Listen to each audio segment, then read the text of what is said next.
अस्सलामुअलैकुम वरहमतुल्लाहि वबरकातुहू। मैं आपकी प्यारी मायरा, उम्मीद आप सब खैरियत से होंगे। आज उस उन्वान पे बात होगी, उसका नाम है हकूक इबाद की माफ़ी ना होगी।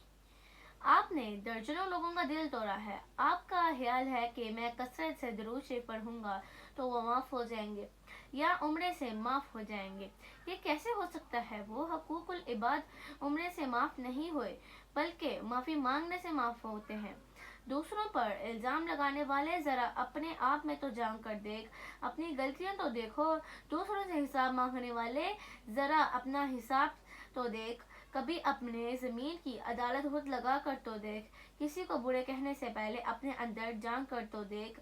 ज़िंदगी में अक्सर कोई अपना रूठ गया है, इसको तो मना कर तो देख। किसी के साथ बुरा न कर, अल्लाह तेरे साथ है। जो रब दरख्त पर सोए हुए परिंदों को गिरने नहीं देता, वो तुझे तन्हा कैसे छोड़ सकता है? उस पर भरोसा रखो, वो सब कुछ ठीक कर देगा बेशक इंशाअल्लाह। मैंने देखे हैं मुश्किलों में बदलते चेहरे। मैंने हर बार साथ देते सिर्फ खुदा को देखा है। उम्मीद नहीं बल्कि अल्लाह पर यकीन रखो, आने वाला कल इंशाअल्लाह बेहतरीन होगा। जज़ाकल्लाह। उम्मीद है आपको मेरा ब्लॉग बहुत अच्छा लगा होगा। अगर अच्छा लगा होगा तो लाइक कीजिए, सब्सक्राइब कीजिए एंड बेल आइकन के बटन को दबाना ना भूलेगा। तब तक के लिए मुझे अपनी दुआ में याद रखिएगा। मैं तो अपने नेक्स्ट ब्लॉग में, तब तक के लिए अल्लाह हाफिज़।